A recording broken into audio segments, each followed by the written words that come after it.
Bank से जुड़े आपके अधिकार क्या है, यही हमें पता नहीं है। बैंक्स जो है वो आम आदमी से सबसे बड़ा सच क्या छुपाते हैं। फिर तो आप ट्रैप में होंगे और बाद में बैंक ऐसे चार्जेस काट सकती है और कितने चार्जेस काट सकती है। पहले मैनुअल होता था, अब वो सिस्टम जनरेटेड होता है। अब वो वसूली भाई आकर घर पे परेशान करता है। तो क्या इसमें क्या अधिकार है लोन लेने वाले के? क्या वो घर जाके उनको प्रताड़ित कर सकता है, धमका सकता है? लोगों को अपने परिवार में, घर में इसकी चर्चा करते रहे।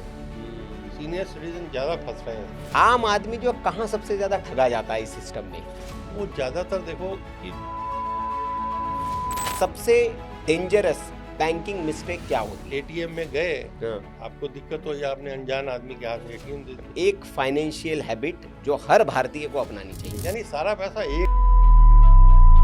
प्रधानमंत्री नरेंद्र मोदी जी ने 7 अपील्स की है देश के लोगों से। बैंकिंग एक्सपर्ट होने के नाते आप प्रधानमंत्री नरेंद्र मोदी जी की इन 7 अपील्स का मतलब क्या समझते हैं? क्या है, पिछले अगर 5 महीनों में अगर आप देखें 2 लाख करोड़ का मान लो आपके साथ हो गया कि भाई आपके खाते से पैसे चले गए, तो आप इमीडिएट जो है बैंक को इन्फॉर्म करना ही है।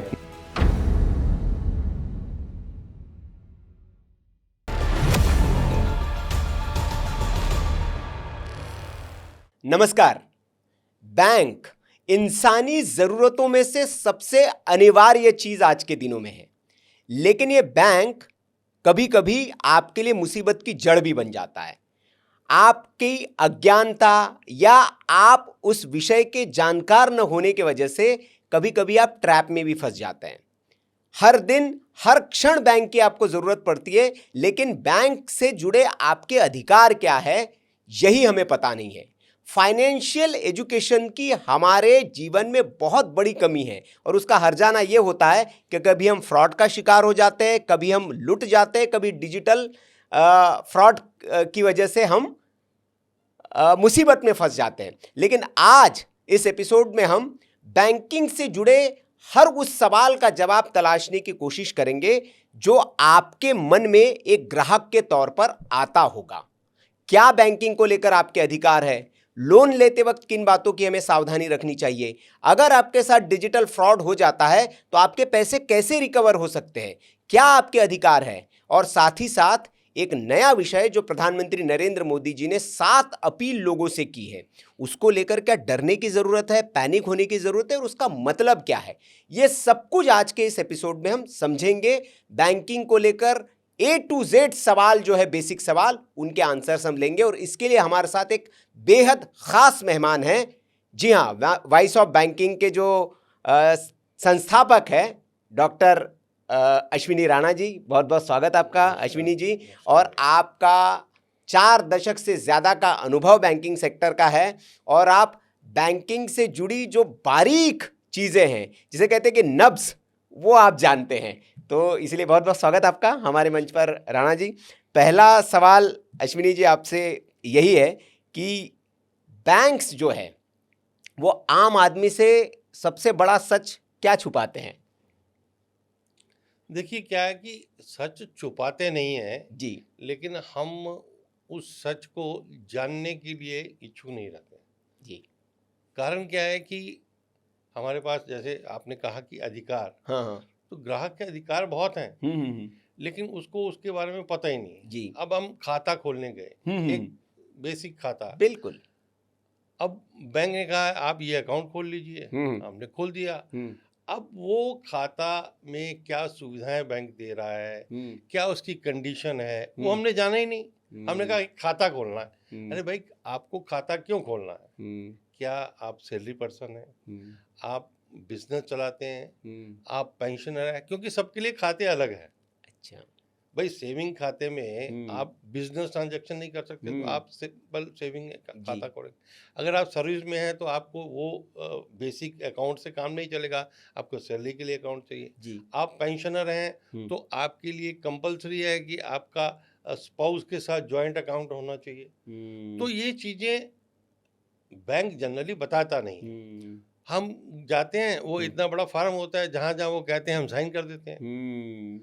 तो उसमें बाद में हमें क्या सुविधाएं हैं, उसके साथ हमें एक डेबिट कार्ड मिल रहा है, हाँ हाँ हाँ। उस डेबिट कार्ड में क्या सुविधाएं हैं हम्म, वो हमें जानना है ना। हम्म, फिर आज मैंडेटरी हो गया लगभग कि नॉमिनेशन होना चाहिए, हम्म, पहले एक था अब 4 तक का विकल्प हो गया। जी, तो वो हमें जानना भी है। बैंक हम्म, वाले, क्योंकि बैंक वालों के पास इतना टाइम नहीं है, वो तो हम्म, कहते हैं "फटाफट खाता खोलो, चलो हम्म, एफडी बना लो"। हम्म, अरे एफडी आपने बनानी है, अब हाँ, आपका जो इन्वेस्टमेंट है जी, उसका आपका क्या जरूरत क्या है एफडी हम्म, की। हम्म, क्या आप उसको मंथली इंटरेस्ट लेना चाहते हैं, हम्म, आप लॉन्ग टर्म आपके पास पैसा है, आपके हम्म, पास सरप्लस मनी है, हम्म, या 1-2 साल के बाद, तो वो आपको बताना होगा। हम्म, बैंक वाला तो कहेगा अभी ये अच्छी स्कीम है, इसमें डाल दो। हम्म, वो स्कीम आपको सूट करती है कि नहीं सूट करती। तो हम्म, ये इसलिए हम्म, जो भी बैंक में जाता है, अगर बैंक वाला कुछ आपको दे रहा है कोई प्रोडक्ट, हम्म, आज उसको वो हम आज की भाषा में प्रोडक्ट कहते बिल्कुल हैं, बिल्कुल, तो उस प्रोडक्ट को पहले आप समझें, हम्म, फिर अपनी ज़रूरत के हिसाब से आप उसको एक्सेप्ट करें।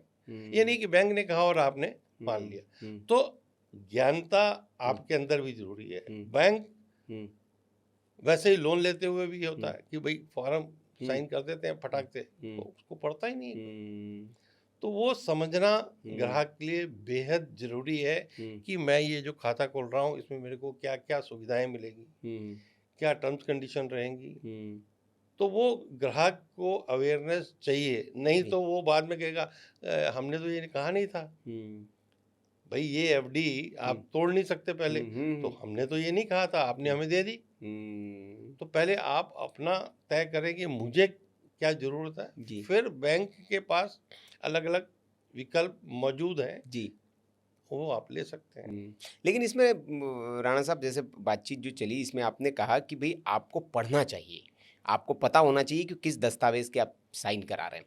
लेकिन चूंकि आपने जैसे देखा होगा लोन जब हम लेते हैं तो इतनी मोटी फाइल होती है, बैंक अकाउंट खोलने जाते हैं तो भी वो अंग्रेजी में लिखा होता है। एक तो हमारी भारतीय भाषा इस देश में, भारत के कितने लोग अंग्रेजी जानते होंगे, ग्रामीण परिवेश का व्यक्ति वो तो साइन ले लेते हैं आपसे, वो कहते हैं कि यहाँ कर दो यहाँ कर दो वहाँ कर दो। अब वो कैसे जान पाएगा, तो कितना भरोसा किया जा सकता है बैंक बैंक पर। देखिए, एक तो आजकल जो फॉर्म है हाँ, डिपॉजिट के हो या जी, सेविंग के हो, सब बाइलिंगुअल हैं, जी, 2 भाषाओं में वो होंगे ही होंगे। जी, आपको जो भाषा अच्छी लगती है उसको ले सकते हैं। अच्छा, मैं ये कह रहा हूँ कि आप जिस दिन आपने खाता खोलना है उससे पहले वो फॉर्म घर ले आइए, उसको हम्म, तसल्ली से पढ़िए, और हम्म, फिर जो है आप सिग्नेचर करके हम्म, और जो जो डॉक्यूमेंट्स आपको देने हैं आप दीजिए। हम्म, ये नहीं कि आप बैंक में गए हो फटाक से ये जल्दी, हाँ, तो वो थोड़ी सी सावधानी की जी, जरूरत है। जी, जी, जी, और वैसे ही लोन लेते हुए भी हम्म, आप कम से कम कुछ चीज़ों का तो ध्यान रख सकते हैं हाँ, कि भाई उसमें वो फॉर्म उन्होंने भरा है कि नहीं भरा, हम्म, या सिर्फ खाली पर आपसे साइन करवा लिए हैं। हम्म, तो बाद में वो उसकी टर्म्स कंडीशन भी बदल सकती हैं। वैसे ही सेविंग या फिक्स डिपॉजिट करते हुए भी हम्म, आपने सारे कॉलम हम्म, आइदर आर सर्वाइवर का हम्म, आपको चाहिए, हम्म, या नॉमिनेशन तो देना ही है, हम्म, या जॉइंट ऑपरेशन चाहिए, हम्म, वो क्या चाहिए आपको। हम्म, वो इसलिए कह रहा हूँ कि फार्म पहले लाएं घर पे, हाँ, हाँ, उसको अच्छी तरह से पढ़ें, फिर हम्म, आपकी रिक्वायरमेंट के हिसाब से आप उसको हम्म, सबमिट करें। हम्म, और वैसे लोन लेते हुए भी कि आप वो फार्म बैंक वाले उसको पूरा फिल करते हैं कि रेट ऑफ इंटरेस्ट क्या रहेगा, हाँ, कितना उसका पीरियड होगा, हम्म, अगर वो पहले जमा कराते हैं तो उसकी कोई पेनल्टी तो नहीं है। हम्म, यानी जो जो जिज्ञासाएं हैं हम्म, वो उसमें अगर नहीं लिखी हुई तो पूछ लीजिए, हाँ। नहीं तो लेकिन बाद में। पूछने की आप बात करते हैं राणा साहब, वो कहाँ समय होता है उनके पास इतना, बोलते हैं यार इतना समय नहीं है जी। नहीं, फिर तो हाँ, आप ट्रैप में होंगे, और हाँ, बाद में हाँ, देखिए क्या होता है, खुदा ना खास्ता खाता धारक अकाउंट होल्डर की डेथ हो गई, जी, बाद में फैमिली वाले परेशान होंगे ना। हम्म, तो ऐसा बहुत बार होता है जी, कि वो एक टिक की तो करना है आपने। हाँ, आपने एफडी बनाई कि मुझे हर महीने जी, इंटरेस्ट की ज़रूरत है, जी, जी, आपने उसको टिक नहीं किया मंथली को, हम्म, आपने जो है वो एफडी बन गई हम्म, ईयरली इंटरेस्ट की। हम्म, तो आपका जो पर्पस था कि हम्म, हर महीने मेरे को इंटरेस्ट मिले, वो तो हुआ नहीं। फिर आप गए बैंक में और उन्होंने कहा जी आपने तो टिक किया है। हम्म। तो ये बड़ी बात आपने कही है कि सावधानी बहुत ज़रूरी है। छोटी छोटी। और हाँ, ये चीज़ें हम मिस करते हैं। अब हम भी देखते हैं कि भाई बहुत जल्दबाजी में आज के समय, और कहता है कि खाता चाहिए। लेकिन ये आपने बहुत अच्छी बात बताई कि खाता आपको क्यों चाहिए।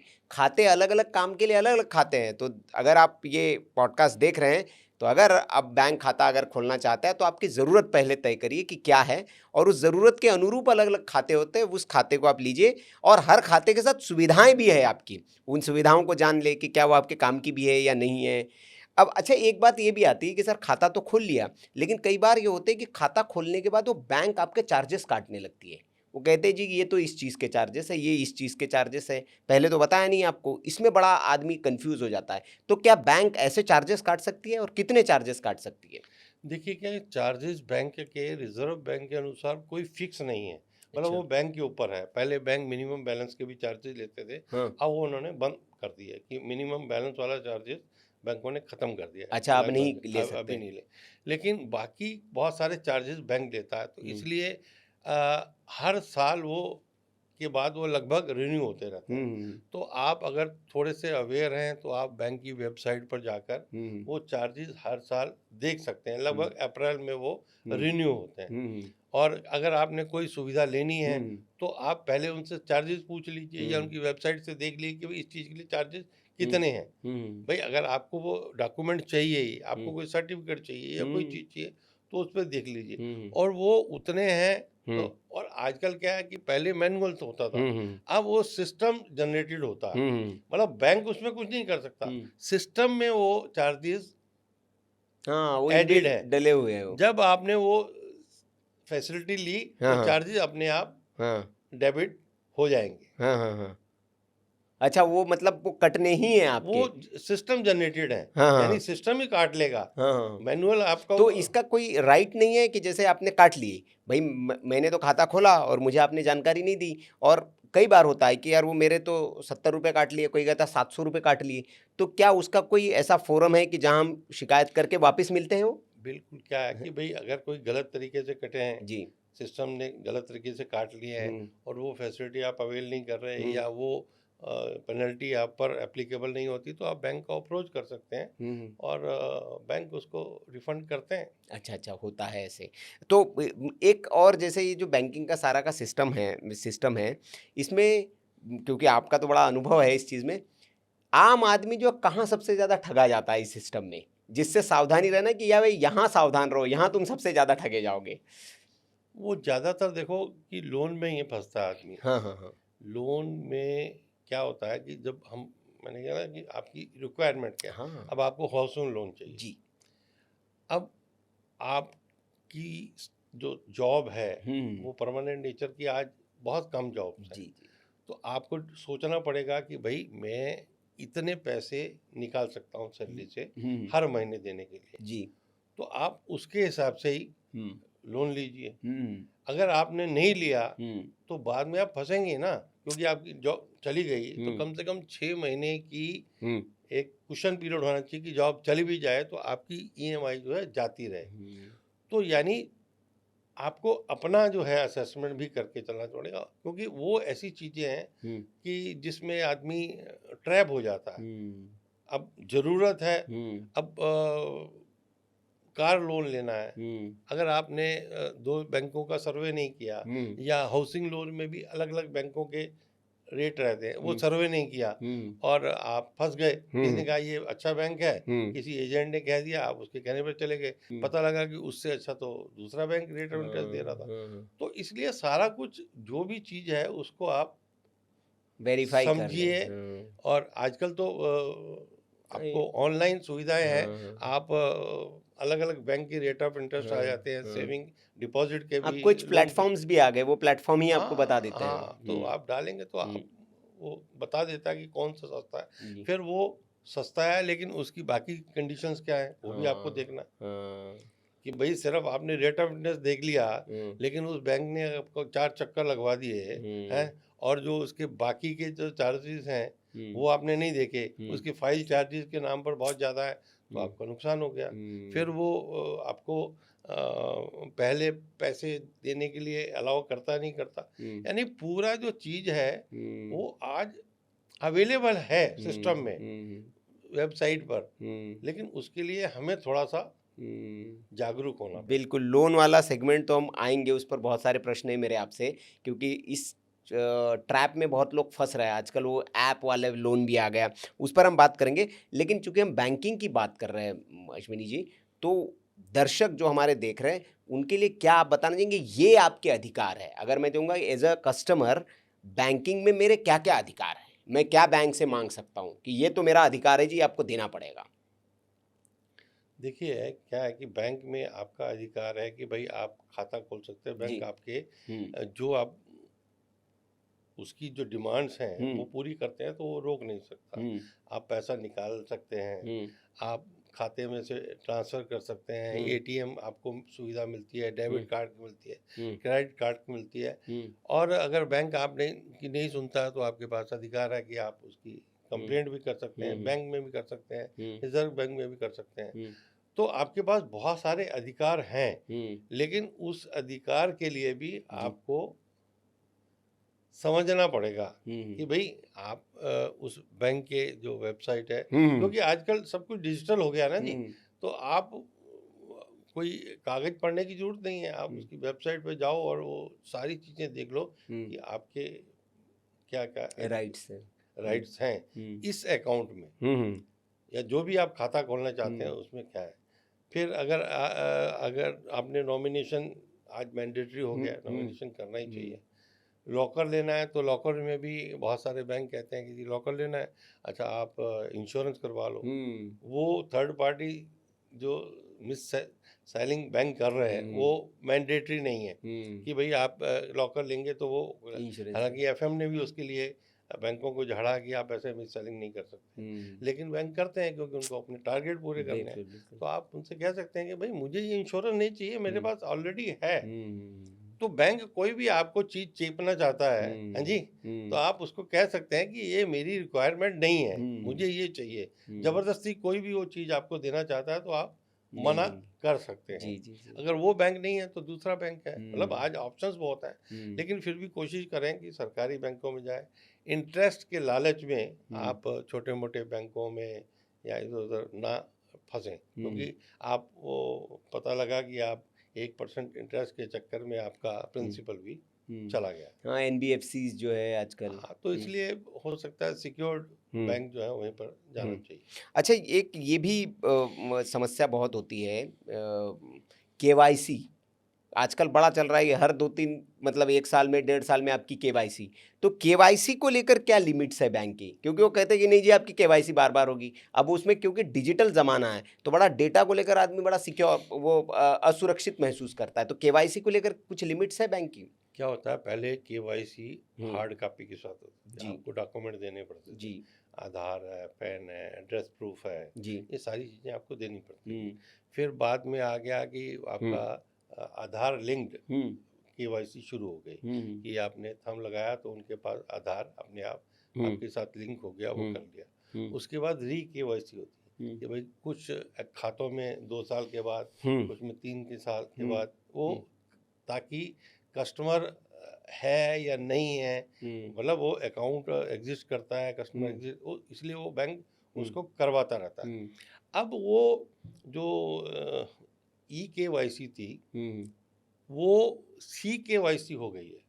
अच्छा। अभी क्या है कि सेंट्रलाइज डाटा सारा इकट्ठा हो जाएगा, आप अपने डॉक्यूमेंट दे दीजिए, उसके बाद आपकी एक आईडी क्रिएट हो जाएगी। उस आईडी को लेकर आप कहीं भी फाइनेंशियल, आपको जहाँ पर केवाईसी चाहिए वो सिर्फ आईडी देंगे तो वो इंस्टीट्यूशन, चाहे इंश्योरेंस है, चाहे जनरल इंश्योरेंस है, चाहे म्यूचुअल फंड के लिए है, या कहीं पर भी, वो आपकी ई केवाईसी जो है, सी केवाईसी जो है वो आपकी लागू हो जाएगी। यानी उस आईडी से वो अपने आप वहां से डाटा उठा लेंगे, सेंट्रलाइज सर्वर पे आपका डेटा होगा। हाँ, तो ये क्या प्रोसेस होती है राणा साहब, जैसे जो हमारे दर्शक देख रहे हैं, अगर वो अपनी सी केवाईसी कराना चाहते हैं, एक आईडी क्रिएट करना चाहते हैं, बड़ी अच्छी बात आपने बताई, तो इसके लिए क्या प्रोसेस है? जैसे मैं अपनी सी केवाईसी बनाना चाहता हूँ। अभी क्या है, बैंकों को ही आदेश दिया गया रिजर्व बैंक ने कि आप इसको पूरा करो। अच्छा।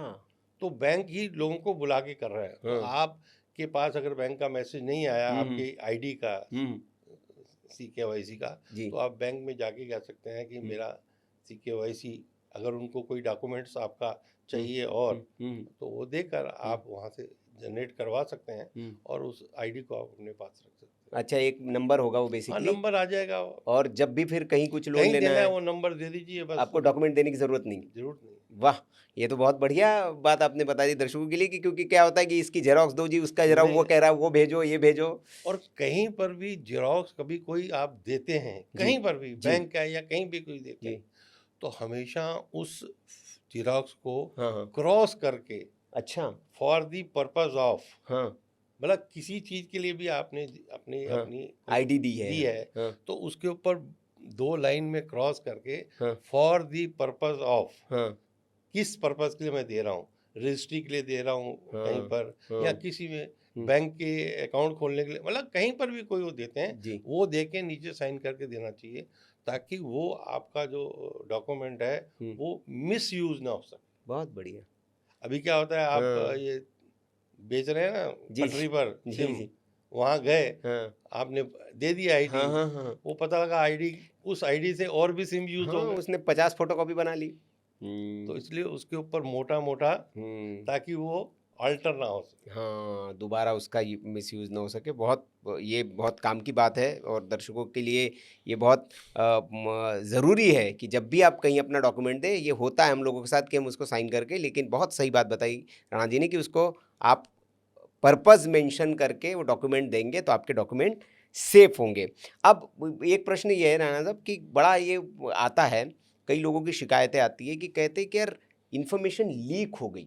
भाई आपका तो डेटा है, वो डेटा बैंक के पास है, आपकी फाइनेंशियल नीड क्या है, आपकी फाइनेंशियल स्ट्रेंथ क्या है, सब बैंक को पता है। क्यों? क्योंकि आपका सारा उसके पास है, कितना पैसा है आपके पास, कितना नहीं है, क्या है, क्योंकि लोन के लिए आप अप्लाई कर रहे हैं तो आपको क्या ज़रूरत है, मतलब आपकी फाइनेंशियल हेल्थ की सारी जानकारी उसके पास है और डेटा भी है। क्या ये बैंक्स लीक कर सकती है और करती है? ऐसे होता है? देखिए, बैंक इसको लीक नहीं करता, लेकिन मैं कुछ कहूँ कि भाई पब्लिक सेक्टर तो एटलीस्ट नहीं करते, प्राइवेट सेक्टर में क्या हो रहा है आप कुछ भी नहीं कह सकते जी। और जहाँ जहाँ पर ये आउटसोर्स का काम है, खाते खोलने का, या बहुत सारे बैंकों में काम आउटसोर्स हो गए, हाँ, तो उस एजेंसी के ऊपर भरोसा नहीं कर सकते। तो हमारा डाटा तो पब्लिक में ही है, हम मतलब कुछ, क्योंकि आज आपका जो भी है पूरा स्कैन जो है आपके मोबाइल नंबर पर है जी, तो आप मोबाइल नंबर जो यूज करते हो उसके साथ पूरा डाटा तो सिंक है, हाँ। तो इसलिए बार बार मैं लोगों से ये कहता हूँ, जब भी ऐसी कोई बात होती है, बैंकिंग के लिए एक अलग मोबाइल नंबर रखिए, उसमें और कुछ मत करो। अच्छा, कोई सोशल मीडिया ये वो सिर्फ बैंक में नंबर होना चाहिए, और उसी के थ्रू आप अपना नेट बैंकिंग, मोबाइल बैंकिंग या जो भी करिए। बहुत सस्ते मोबाइल हैं, बिल्कुल एक फ़ोन लेके रख लीजिए, हाँ, कीपैड वाला नहीं कीपैड वाला नहीं, हाँ, जिसमें ऐप वगैरह भी आप डाल सके, ऐप वगैरह भी हो, सस्ते हैं आजकल जी। भाई आपके पैसे से तो ज़्यादा जी महंगा नहीं है, हाँ। तो वो एक आपका जो बैंक है वो सुरक्षित होगा, मतलब वो नंबर आपके सिर्फ बैंक में ही है, आप वो नंबर कहीं और नहीं देंगे, हाँ, ताकि पब्लिक डोमेन में ही नहीं है वो, तो इससे हो गया कि उस पर फ्रॉड और फेक कॉल्स नहीं कहीं नहीं देंगे, सिर्फ बैंक की जो ट्रांजैक्शंस हैं वो आपके पास आएंगे जी, तो आप उससे सुरक्षित रहेंगे। ये मैं लोगों को एक एडवाइस देता हूँ, अब कितना लोग समझते हैं। नहीं, बहुत अच्छी ये राणा जी, और मुझे लगता है कि हमें भी इसको फॉलो करना चाहिए। आज तो हमने ये आपसे भी सीखा कि हाँ, जितनी भी हमारी बैंकिंग है उसके लिए कम से कम, और हर आदमी के 2-3-4 खाते होते हैं, तो एक नंबर सेपरेट रहे और सारे बैंक में वो नंबर रहे, तो वो सही बात कही, क्योंकि आपके मोबाइल में वो गूगल से सिंक है आपका नंबर, तो आपका डेटा सिंक हो रहा है, आपके क्या ट्रांजेक्शन्स हो रहे हैं, ईमेल क्या आ रहा है, आपको वो सब पता चल रहा है। आप अभी जो बात करते हो जी, उसी की ऐड आनी शुरू हो जाते हैं ना, बिल्कुल। अब बैंक में अगर आप बार बार अपना पासवर्ड डाल रहे हो, कुछ डाल रहे हो, तो वो कहीं तो बिल्कुल कहीं ना कहीं स्टोर हो रहा है। वो कहते हैं हालांकि इनक्रिप्टेड है, लेकिन कितना होता है ये तो फिर खबर आती है कि यार इतना डेटा लीक हो गया डेबिट कार्ड का, क्रेडिट कार्ड का। तो ये बहुत अच्छी बात एक और हमें सीखने को मिली राणा साहब से कि एक आप अपना मोबाइल बैंक के लिए अलग नंबर होना चाहिए, अलग मोबाइल होना चाहिए जो सोशल मीडिया से आपका अनलिंक हो, जुड़ा ना हो, सिर्फ वो बैंकिंग से जुड़ा हो, तो आप ये डिजिटल फ्रॉड वाला जो इतना मामला चल रहा है इस पर एक लगाम लगाई जा सकती है। अब मैं एक ये जानना चाह रहा हूँ कि जैसे फ्रॉड की बात चल रही है, अगर अकाउंट में फ्रॉड ट्रांजैक्शन हो जाए, गलती से अब हो गया भाई, कोई आदमी उस पर रोक नहीं लगा सकता है, कुछ आ गया, स्पैम आ गया और आपने कर दिया, तो कस्टमर के क्या अधिकार हैं? क्या वो बैंक उसके लिए जिम्मेदार है या कस्टमर ही जिम्मेदार होता है? देखो, जहाँ आपने कोई डाटा, कोई हम्म। ओटीपी हम्म। या कुछ भी कंप्रोमाइज किया है, जी या मतलब आपकी गलती से हुआ है, जी। तो उसके लिए आप जिम्मेवार हैं। अच्छा। लेकिन अभी आरबीआई ने एक कुशन दिया है कुछ, जी। कि क्योंकि वो चाहते हैं कि लोग डिजिटल ट्रांजैक्शन से भागे नहीं, हम्म। तो पहली बार अगर आपके साथ कोई फ्रॉड हो गया, डिजिटल फ्रॉड हो गया, हम्म। तो उसका 25,000 रुपये कंपनसेशन बैंक आपको देगा। कितना भी हो हाँ, फ्रॉड। मतलब अगर 50,000 हुआ है तो उसका 85%, हम्म। मैक्सिमम उसका 85%, हम्म। और मैक्सिमम 25,000 रुपये। अच्छा। एक भाई छोटे लोगों को कि हाँ, भाई आम लोगों के लिए तो उतनी राहत होती। वो दिया है, उसमें रिजर्व बैंक भी कंट्रीब्यूट करेगा, आपका बैंक भी कंट्रीब्यूट करेगा, जिस बैंक के थ्रू हुआ है वो भी, वो तीनों बैंक उसमें करेंगे। जी। और फिर उसके बाद आप जब 1930 पे कंप्लेंट करते हैं, साइबर क्राइम के पोर्टल पे करते हैं, और उसके बाद पैसा रिकवर हो जाता है अगर, तो जितना पैसा आपको मिल गया उसके अलावा आपको अगर पैसा रिकवर हो गया तो वो भी आपको मिल जाएगा। तो मतलब एक लोगों को राहत दिया कि भाई घबराओ नहीं। तो इसलिए हाँ, एक कुशन आपको कम से आपको कम ये है कि भैया आपका अगर पहली बार आपके साथ फ्रॉड होता है तो हाँ। आपको तो भाई इतना तो वापस मिल जाएगा, और बाकी फिर आपकी प्रोसेस चलती रहेगी, अगर रिकवर होता है तो वो भी अच्छी बात है। लेकिन वही है कि भाई ये जो फ्रॉड्स हैं, ये दो कारण से हो रहे हैं। जी। एक तो हमारे लालच के कारण, और एक हमारे डर के कारण। जी। हम लालच में कहाँ फंसते हैं? हाँ।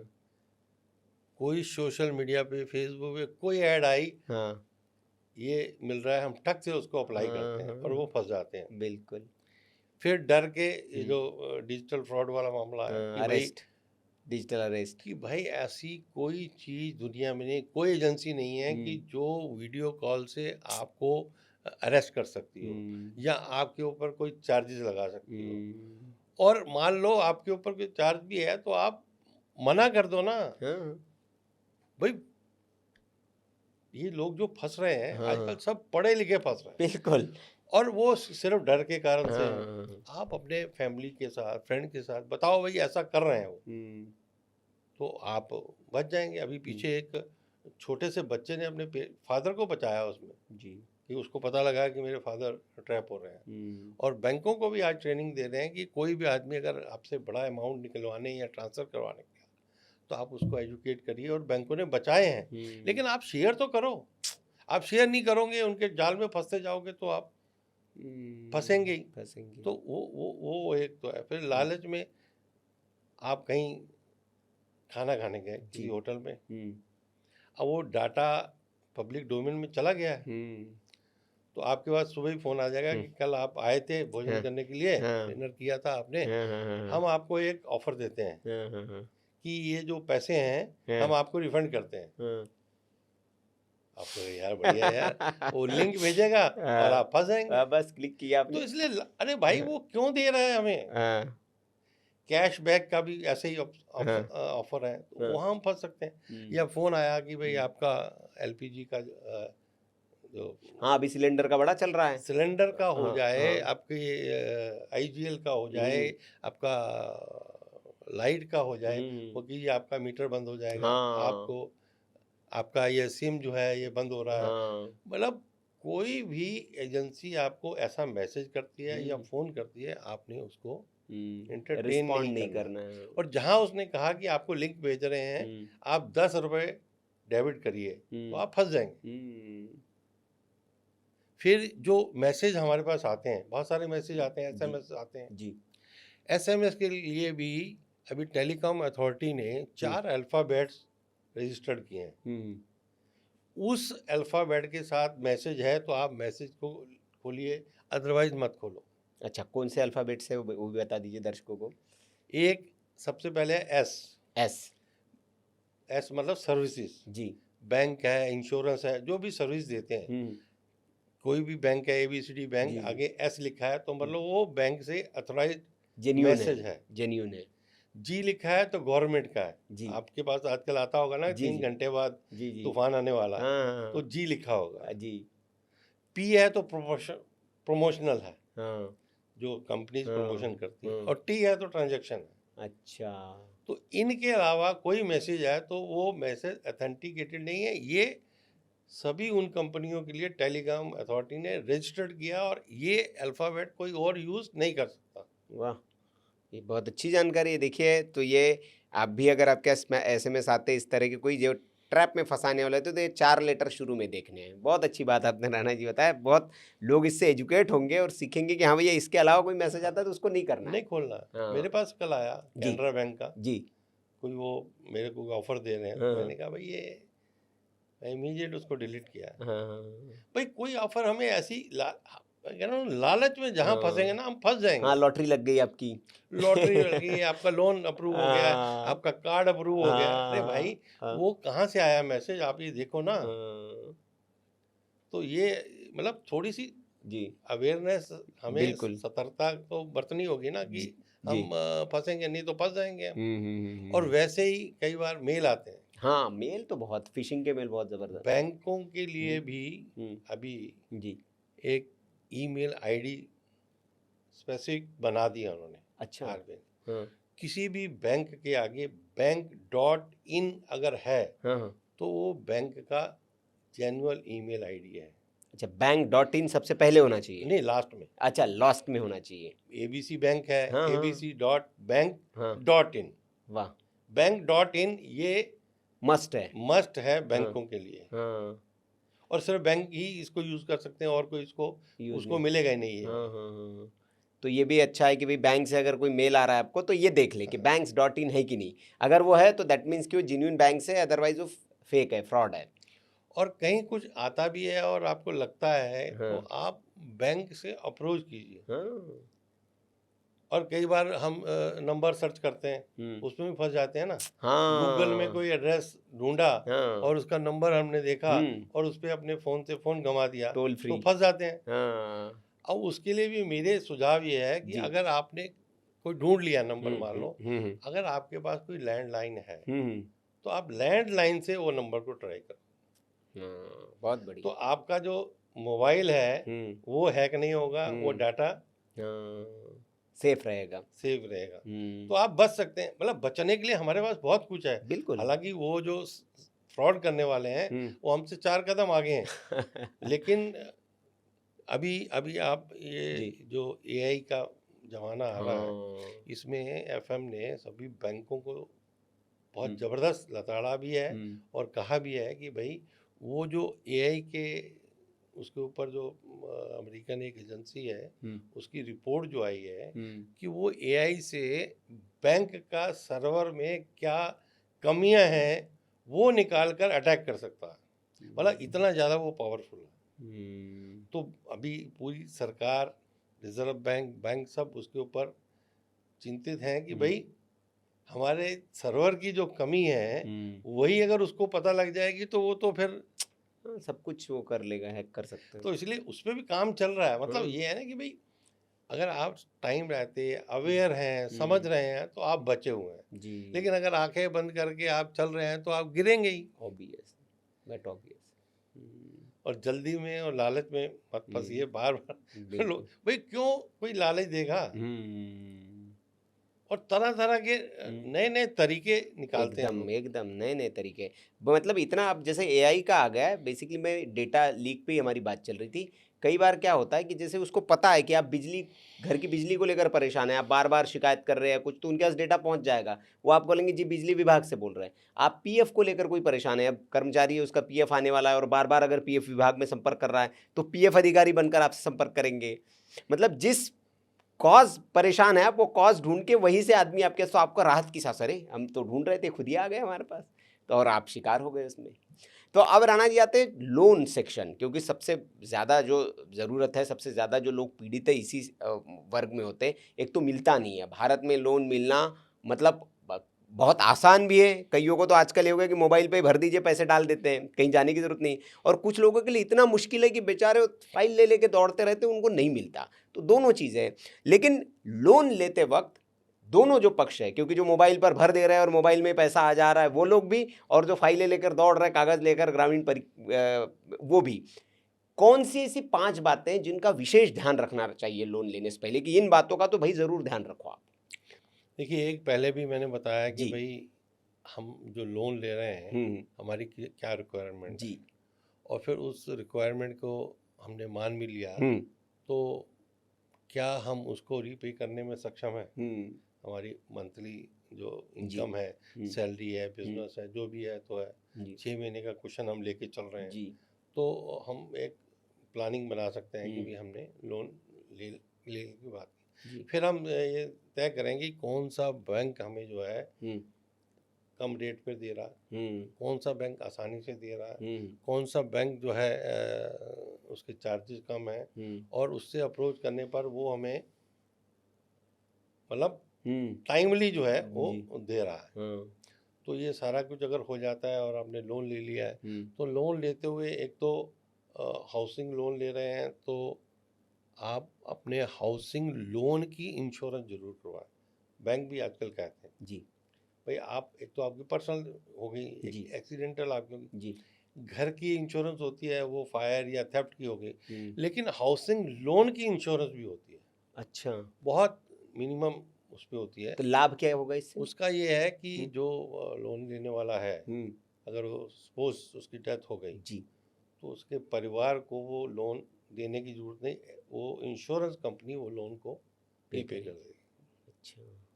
तो वो एक जरूर करवाना चाहिए।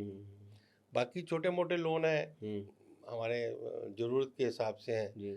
अब वो जरूरत है तो लेने चाहिए, क्योंकि जो पर्सनल लोन है उसका रेट ऑफ इंटरेस्ट ज़्यादा होगा, कार लोन है, कुछ भी है। तो अगर हमारी रिपेइंग कैपेसिटी है तो लेनी चाहिए, क्योंकि नहीं तो फिर क्या होगा कि रिपेइंग कैपेसिटी है नहीं, हमने उसमें गाड़ी ले ली, बाद में कह रहे हैं कि बैंक वाले गाड़ी उठा के ले गए। हालांकि उसके लिए रिकवरी के लिए भी रिजर्व बैंक ने नियम बनाए हैं कि भाई रिकवरी एजेंट जो है बैंकों के, वो एनबीएफसी सेक्शन है हमारा, मैं उस पर पूछने वाला हूँ आपको कि क्या लिमिट्स है और क्या वो करेंगे। तो इसलिए मतलब कोई भी लोन लेना है तो उसके लिए एक तो डॉक्यूमेंट्स पढ़ें, और जो आप डॉक्यूमेंट्स साइन कर रहे हैं जी, हो सके तो उसका एक सेट अपने पास रखें। ये नहीं करते हम लोग, ठीक है। और हाउसिंग लोन ले रहे हैं तो आप अपने मकान की जो रजिस्ट्री बैंक को दे रहे हैं उसको भी एक नोटिफाइड कॉपी आप अपने पास रखें। क्या है, बहुत बार देखा गया है कि बैंकों से, क्योंकि 20 साल के बाद आप जब लोन चुकाएंगे बैंक के कागज लेने जाएंगे तो वो कागज बैंक में नहीं मिलेंगे आपको। वो बैंक की ब्रांचेस शिफ्ट हो गई या रिकॉर्ड में कुछ आग लग गई, कुछ हो गया, तो वो आप एक सेट नोटिफाइड नोटरी के द्वारा लेके अपने पास रखते हैं तो आप सिक्योर्ड हैं। तो ये कुछ छोटी छोटी चीजें हैं जिसको हम अगर करके तो नहीं, बहुत ज़रूरी चीज़ बताई दर्शकों को। और आज का जो ये पॉडकास्ट है आपको बहुत कुछ सीखने को इससे मिल रहा होगा कि जब लोन ले और एक गलती करते हैं कि भाई हाउसिंग लोन ले लिया, पेपर सारे वहीं दे दिए, या मॉर्गेज देने ही पड़ते हैं। मॉर्गेज में होता है कि मॉर्गेज में तो आपकी रजिस्ट्री रखी हुई है, लेकिन कुछ हो गया बैंक में, सपोज करिए आपने जैसे कहा चोरी हो गया, पीरियड बहुत होता है, बहुत बड़ा पीरियड होता है। अब वो आप नहीं रहे, बच्चा लेने गए, आपका पेपर ही नहीं मिल रहे हैं, बैंक ही मर्ज हो गया, उसकी ब्रांच ही खत्म हो गई, दूसरी जगह चली गई, डॉक्यूमेंट गए, हाँ मिस हो सकते हैं। तो एक आपके पास एक प्रिकॉशनरी एक कॉपी तो है भाई, ठीक है, नहीं लेकिन नोटराइज आपके पास है, दैट मीन्स कि आपके पास एक कॉपी और है। तो ये एक बहुत दूसरा, आजकल गोल्ड लोन का बहुत चलन है। हाँ, गोल्ड लोन। अब गोल्ड लोन के लिए कुछ लोग तो जरूरत के हिसाब से ले रहे हैं जी, कुछ ये सोचते हैं एज सिक्योरिटी, घर में सिक्योरिटी नहीं है तो बैंक में रख दो। भाई बैंक में भी आपका गोल्ड वो सिक्योर्ड है कि नहीं उसकी गारंटी नहीं है, क्योंकि आजकल जिस तरह से फ्रॉड बैंक में भी गोल्ड लोन के हो रहे हैं, हमने सरकार को भी लिखा है कि भाई ये गोल्ड लोन की दुकानें जो है ना हर ब्रांच में बंद करो, वो स्पेसिफिक ब्रांच होनी चाहिए, क्योंकि वहाँ पर भाई आप जब गोल्ड लोन लेने जाते हैं तो बैंक आपका गोल्ड जो है उसको वैल्यूअर से वैल्यू करवाता है। उसी की वैल्यूएशन सर्टिफिकेट के ऊपर ये होता है कि ये असली है नकली है। बिल्कुल। बहुत बार आ रहा है कि नकली सोना हाँ, हो हाँ, जाता है, हुँ। या हो सकता है कि बैंक वाला ही कोई गड़बड़ कर दे। हाँ, मिली भगत से अपने। कुछ भी हो सकता है, हुँ। मानव है ना, जी, मानव जी। स्वभाव है, जी। उसके दिमाग में क्योंकि हाँ, गोल्ड आजकल इतना हाँ। महंगा हो गया है, जी। और फिर वो बैंक से चोरी हो गया मान लो गोल्ड, हुँ, तो आप जब भी गोल्ड लोन लेते हैं अगर, हुँ, तो आप अपने गोल्ड की भी वीडियोग्राफी या एक वो पिक्चर भी अपने पास रखें कि ये हुँ, हमने गोल्ड दिया है हुँ। भाई, सही बात है। क्योंकि आपकी उसके साथ एक इमोशंस इमोशंस है ना। अटैचमेंट है हाँ, आपका। तो वो भी जरूरी है, और हुँ, सिर्फ ये नहीं कि भाई हाँ भाई गोल्ड लोन ले लें क्योंकि भाई हुँ, जो है सिक्योरिटी के लिए आप हुँ, घर में एक अच्छा लॉकर रख सकते हुँ, हैं। हुँ। बैंक में रखें ना रखें, लेकिन घर में भी आप सिक्योर कर सकते हैं, बिल्कुल। और उसको इंश्योरेंस भी करवा हाँ, सकते हो। हाँ। नहीं, इसमें ये कहते हैं, आप सही कह रहे हैं अश्विनी जी, कि जैसे बैंक में आप गोल्ड लोन वाले आपको यही लालच देते हैं, कहते हैं कि यार आप लॉकर लेते हैं बैंक से, आपको लॉकर के तो पैसे देने हैं। कहते हैं हम तो आपको पैसे दे रहे हैं, और कह रहे हैं कि जी कुछ 1000 रुपए लेके हमारे यहाँ रखिए, आप आपको 1000 रुपए का इंटरेस्ट देना है जी। लेकिन वो क्या, वो अगर वहाँ गोल्ड रखते हैं, एनबीएफसी है खास तौर पर जो गोल्ड लोन में डील कर रही ज़्यादा बड़ी, तो वहाँ क्या गोल्ड आपका सुरक्षित है? और अगर वहाँ कुछ होता है, जैसे चोरी की घटनाएं कई आई, लूट हो गई, तो उसके बाद आपके गोल्ड की क्या उसकी जिम्मेदारी होती है या गया वो? नहीं, बैंक की जिम्मेदारी तो है क्योंकि उनके पास सिक्योरिटी है, जी, जी। लेकिन वही गोल्ड मिलेगा नहीं मिलेगा उसकी हुँ। क्या गारंटी है। हाँ, सेम लेकिन नहीं अन्य मिलेगा। भाई हाँ, आपके कुछ ऑर्नामेंट्स हैं जो कि हाँ। आपको हाँ, ऐसे, पैतृक है, हाँ, पुराने मिले हुए तो हैं। वो बहुत सारी चीज़ें हैं। जी। कोई ज़रूरी नहीं कि आप लोन लें, हुँ, इमरजेंसी है तो हुँ, आप जाएं गोल्ड लोन लेने के लिए, हुँ, नहीं तो हुँ, क्योंकि बैंक में भी सुरक्षा के कारणों से हुँ, बहुत जगह हुँ। इस तरह के इंसिडेंट हो गए हैं कि बैंक से हाँ, चोरी हो गया। बिल्कुल। अभी ये लॉकर वाला केस हुआ था जो बड़े बैंक में देखिए लॉकर ही खाली हो गए। तो लॉकर का क्या होता है? लॉकर की ज़िम्मेदारी होती है बैंक की? देखिए, बैंक की जिम्मेदारी है, हुँ, उस केस में है कि जब बैंक की गलती से हुँ, आपका लॉकर, अगर कोई आपदा आ गई, कोई हुँ, भूचाल आ गया, कुछ हो गया, हुँ, इन चीज़ों के कारण आपको उसका कंपनसेशन मिलेगा, हुँ, लेकिन कंपनसेशन कितना है? हुँ। जो लॉकर का आपका ईयरली रेंट है उसका 100 टाइम्स तक। अच्छा। मतलब 5,000 अगर आपका ईयरली रेंट है, हाँ, तो आपको 5 लाख रुपए मैक्सिमम, अच्छा, माल कितना भी हो अंदर। वो कितना भी हो। हाँ, तो वो जो आप केसेस कह रहे हैं ना, बहुत सारे केसेस हाँ, इस कारण से भी आते हैं कि हुँ, वो बाद में हल्ला मचाते हैं जी हमारा लॉकर खाली आ गया। क्या है कि भाई कुछ फैमिली डिस्प्यूट भी होते हैं, हाँ, उसके कारण से भाई वहाँ पर 2 लोग हैं, हाँ, वो ऑपरेट कर सकते हैं, हाँ, आइदर आर सर्वाइवर, कोई भी कर सकता है। हाँ, एक ने कर लिया हाँ, और तुम्हारा अपन फैमिली में झगड़ा है, तो आप बैंक को कैसे क्लेम कर सकते हैं? तो हाँ, अभी हमने उसके लिए भी सरकार से, मिनिस्ट्री से एक दिया है जी, कि अभी लॉकर की जो ऑपरेशन है हुँ, उसका लॉगिन भी हुँ, कंप्यूटर में हो, और उसकी कौन आया है उसकी एंट्री हो। वीडियोग्राफी या पिक्चर भी क्रिएट हो, हाँ, ताकि भाई कल को मुकर जाएगा हम तो आए नहीं जी। हाँ, सही है। अभी देखो, आप आजकल बैंक जाते होंगे जी, तो बहुत सारी जगह सीसीटीवी आपको जी, लगे मिलते जी, होंगे, जी, जी, पहले नहीं होते थे। नहीं होते थे। तो हमने उस समय, मैं जब ऑर्गेनाइजेशन का अपने जनरल सेक्रेटरी था, रिजर्व जी, बैंक के हुँ, डिप्टी गवर्नर के पास गए थे, 2 सुझाव दिए थे कि भाई एक तो हुँ, बैंकों में सीसीटीवी हो, हुँ, और एक नोट काउंटिंग मशीन हो, हुँ, ताकि ये जो फर्जी नोट आते हैं वो हुँ, डिटेक्ट करना मुश्किल है। हुँ, तो वो आरबीआई गवर्नर ने कहा कि पहली बार कोई यूनियन इस तरह के ऑप्शन हुँ, लेके आई, और हुँ, उसके बाद बैंकों में सीसी, हुँ, पहले क्या होता था, कोई गया हुँ, भाई, उसने एक विड्रॉल स्लिप से हाँ, कैश ले लिया हाँ, और आ गया, हुँ, और बाद में मना कर दिया, ये तो मैंने निकाले नहीं, हाँ, ये तो मेरे सिग्नेचर ही नहीं है। हाँ, तो वो आज वहाँ सीसीटीवी में सब रिकॉर्ड रिकॉर्ड है। है कि भाई तुम आए थे, हैं? हुँ, तो इसलिए लॉकर के ऑपरेशन में भी कुछ सावधानियां बैंकों को बरतनी पड़ेंगी, हुँ, ताकि इस तरह की, फिर हुँ, कभी कभी हो सकता है ऐसा कोई इंसिडेंट गलत भी हो गया हो हुँ, कि भाई, क्योंकि लॉकर जो तोड़ना है हुँ, वो लॉकर की जो कंपनी है वही तोड़ सकती है, हुँ, बाकी किसी को नहीं पता नहीं, कैसे नहीं, टूटेगा, नहीं, कि उनके पास फ्रेम रहता है, बिल्कुल। उनको पता है कहाँ पर छेद करने हैं। हुँ, तो वो लॉकर नंबर 112 तोड़ना था, हुँ, लेकिन उसने गलती से तोड़ दिया 113। हाँ ऐसे भी इंसिडेंट हाँ, हुए होते हैं। होते होते हैं, हाँ बिल्कुल। लेकिन उसमें भी क्या है, वहाँ भी वीडियोग्राफी होती है, हम्म, जो माल निकला है वैल्यूअर को बुलाया जाता है, होता है बहुत। बिल्कुल, लेकिन प्रोसेस है पूरी। दुर्घटना तो कभी भी हो सकती है। बिल्कुल बिल्कुल। अच्छा, तो ये जो लोन एग्रीमेंट जैसे बताया आपने कि बहुत सावधानी रखनी चाहिए पढ़ने के लिए लोन अपने लेते पास वक्त। जी, उसको भी फोटोकॉपी करवा के बैंक से वो ले लीजिए ठीक, कि मैंने क्या साइन किया है। ठीक है। कल को बैंक ये नहीं कहे जी आपने तो ये साइन किया था जी और जी। उन्होंने खाली आपसे पेपर हाँ, साइन करवा तो दिया। इसमें जो सबसे खतरनाक हिडन क्लॉज क्या होता है जिसका विशेष पढ़ना चाहिए कि ये हिडन क्लॉज है जी, ये खतरनाक है, इसको तो पढ़ो।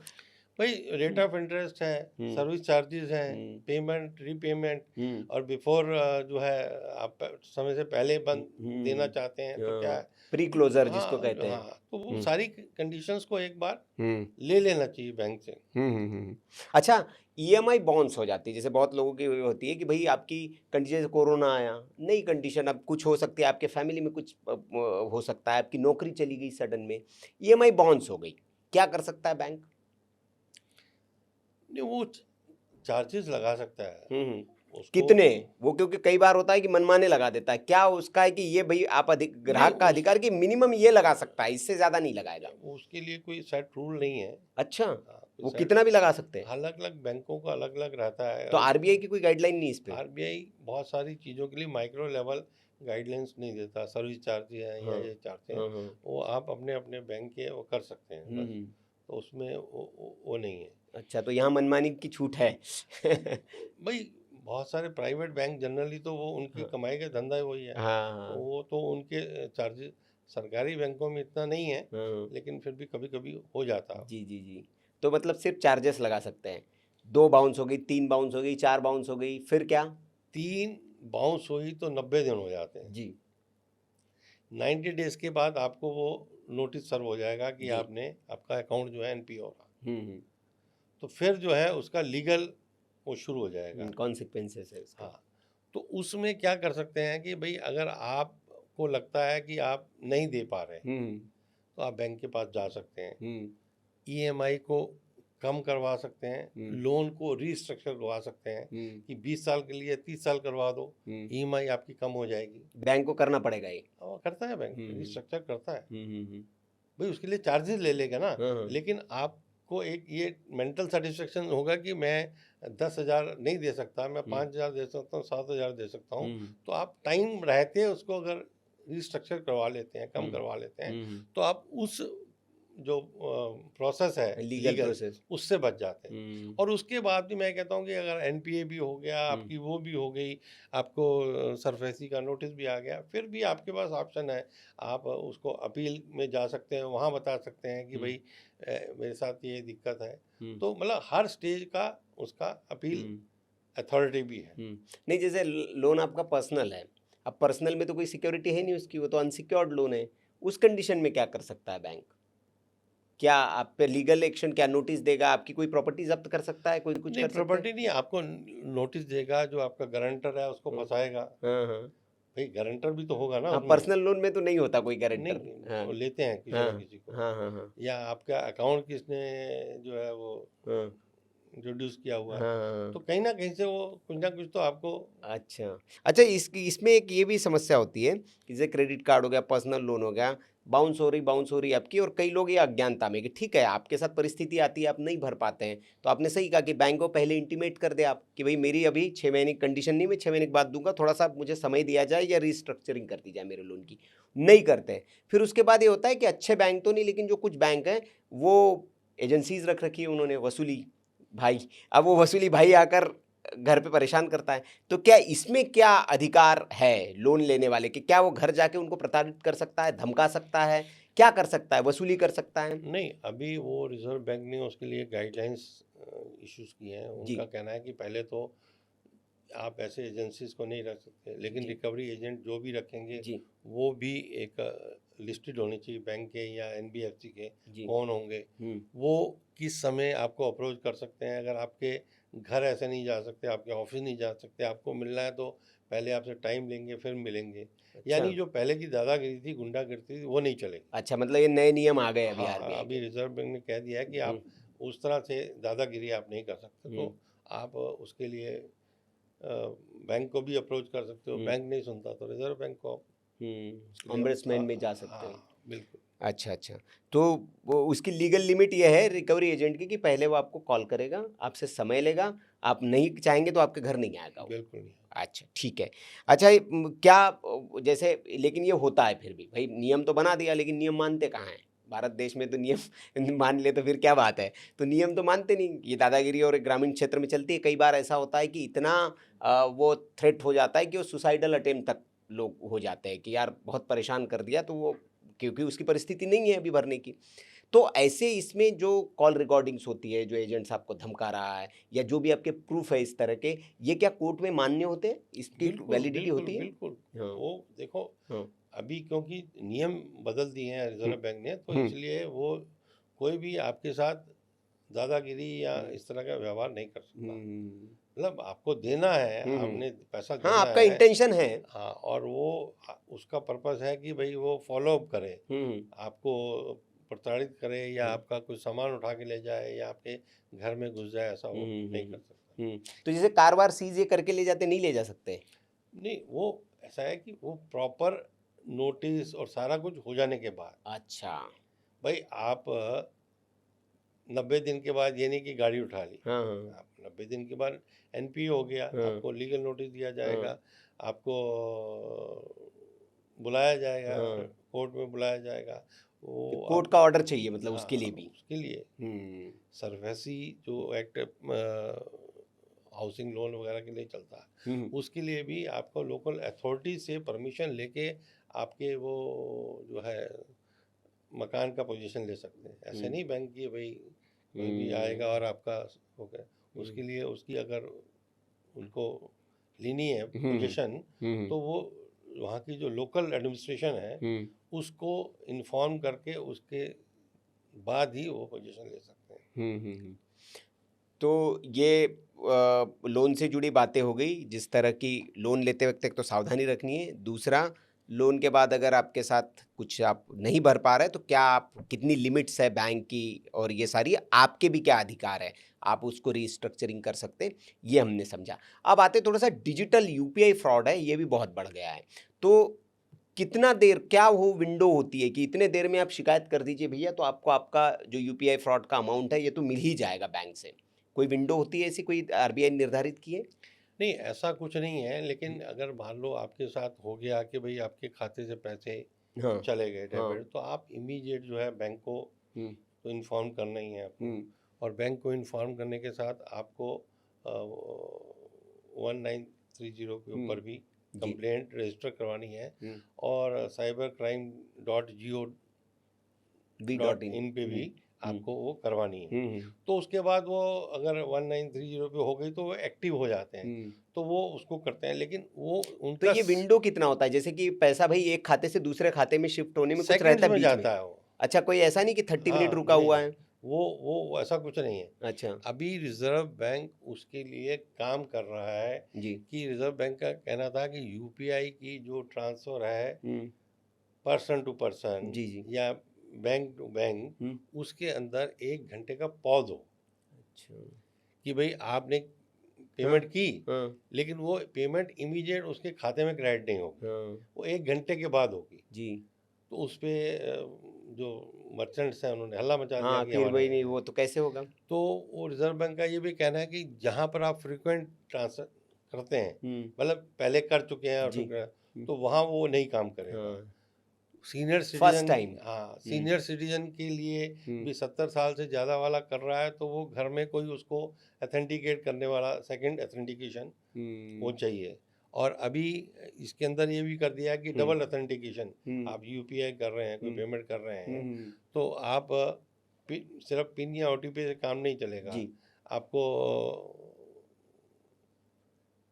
थंब थंब से या आई लैशेस से भी आपको उसको, मतलब 2 टाइम अथेंटिकेशन होना चाहिए। अच्छा। तो उस पर काम चल रहा है, तो इसलिए वो इमीडिएट अगर वो एक्शन में आते हैं तो बहुत सारे लोगों ने पैसा बचाया है। लेकिन अगर आप सोचते ही रह जाएंगे तो फिर मुश्किल हो जाता है। भाई बैंक बंद है तो आप वहाँ से कस्टमर केयर में फ़ोन करके इमीडिएट आप अपनी तरफ से जो है उसको इमीडिएट जो है आपको वो करवाना चाहिए। लेकिन फिर वही है कि भाई हमें भी उसके लिए सावधान रहना चाहिए ये करते हुए। भाई हम पेमेंट कर रहे हैं तो पेमेंट करते हुए ठक से फटाफट करने की क्या जरूरत है। हाँ, सावधानी अगर हमने बरतनी। बड़ी पेमेंट करनी है, मान जी। लो किसी को जी। 50,000 रुपये भेजने हैं आपके खाते में मुझे, जी जी। तो मैं पहली बार भेज रहा हूँ तो मैं सारा कुछ डाल लूँगा और उसके बाद आपका नाम भी आ जाएगा उसमें, अभी जो नया सिस्टम है। तो मुझे ये पहले 1 रुपया भेजना चाहिए हाँ कि भाई हाँ भाई ठीक खाते में गया कि नहीं गया। हाँ नहीं तो क्या है कि 50,000 किसी के दूसरे खाते में, तो वो भाई अगर कंगला है कुछ नहीं है, तो वो तो लेके निकल जाएगा, आप उससे रिकवर भी कहाँ से ये करोगे। इस पे मेरा प्रश्न है अश्विनी जी, जैसे हो जाता है कई बार, जैसे हमारे एक मित्र थे, उन्हीं के साथ हो गया कि उनको पैसे भेजने थे समीर को। अब समीर उनके मोबाइल में उन्होंने भेज रखे थे, पहले तो कई सारे समीर को भेज रखे थे। अब समीर, दोनों का नाम सेम, अब समीर ए, अब समीर ए को भेजना है, वो समीर दूसरे ए को चले गए। अब वो ट्रैक भी नहीं कर पा रहा है। फिर उसने बैंक में शिकायत की कि भैया, तो क्या बैंक ऐसे ट्रांजैक्शंस को होल्ड कर सकता है अगर आप कंप्लेंट करते हैं? आप अपने बैंक को बताओ कि मेरा पैसा ये गलत चला गया है, तो बैंक ही उस बैंक को नहीं, होल्ड करवा उन्होंने लेकिन सकेगा। हाथ खड़े कर दिए। जब उसने बैंक से शिकायत की, उसने कहा कि ये पैसा जा चुका है, आपकी वजह से गया, हमारा इसमें कोई रोल नहीं, हम कुछ नहीं कर सकते। ऐसा नहीं है, वो उनको करना पड़ेगा। अच्छा, आप ये जब राइट है। हाँ राइटिंग में लिख के देंगे हाँ। ये गलत हुआ है, आप इस ट्रांजैक्शन को रिवर्स करवाओ, हाँ। तो बैंक को, भाई बैंक तो उस बैंक को अप्रोच कर सकता है ना। हाँ। आप उस बैंक को अप्रोच करेंगे, वो आपकी बात नहीं मानेगा। जी जी। और आपके पास भी कोई फोन आ जाए हाँ। कि भाई आपके खाते में ये पैसे गलती से मेरे आ गए हैं, हाँ। तो उसको वापस नहीं करने हैं आपने, हम्म। वो भी ट्रैप है। हाँ हाँ हाँ। तो उसके लिए कहिए, आप अपने बैंक को बोलो, वो रिवर्स करवाएंगे। अच्छा, तो ये मतलब हम बैंक, ये है ऑप्शन कि हाँ अगर बिल्कुल गलती से कई बिल्कुल ट्रांजैक्शन आपका हो बिल्कुल गया, बिल्कुल। तो आप बैंक को रिटर्न में देंगे, वो हाँ। बैंक अप्रोच करेगा और आपका आ जाए। इमीडिएटली तो कितना दिन का होता है ये, कि इतने दिन में बताना है आपको? इमीडिएट बताना चाहिए। हाँ हाँ। दिन निकल गए, नहीं, उसने, अब सामने वाले ने निकाल लिए पैसे, हाँ, तो फिर कुछ नहीं कर सकते ना आप। इसीलिए तो अच्छा। कह रहा हूँ कि इमीडिएट आप बताओगे तो बैंक भाई अपने सिस्टम से बैंक टू बैंक उसको होल्ड करवा सकता है ना। हाँ हाँ हाँ, भाई बैंक की बैंक तो सुनेगा ना जी बिल्कुल कि इस बिल्कुल। ट्रांजैक्शन को आप होल्ड कर दो।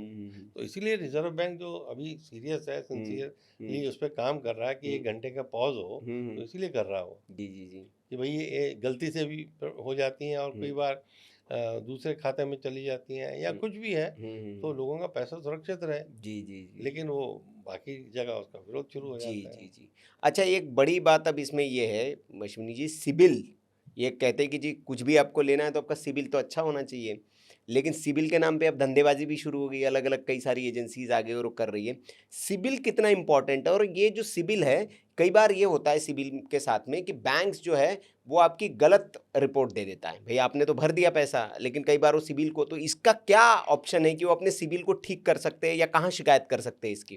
देखिए क्या है कि अभी सिबिल के बारे में भी जी। उनको, बैंकों को निर्देश है कि जो भी आपकी क्रेडिट का डिफॉल्टर है या जो जी भी है, जी। उसको आपने वीकली बेसिस के ऊपर एजेंसी को रिपोर्ट करना है। अच्छा। पहले होता था महीना हाँ, में, 3-3 महीने। अच्छा। हाँ। अब वो हर वीकली आपको हम्म जो है वहाँ रिपोर्ट करना है, हम्म तो वो तो हो गया। हम्म। अभी सिबिल की भी दादागिरी खत्म होने वाली है। जी, कैसे? यूनिफाइड लैंडिंग एक पोर्टल आने वाला है अच्छा।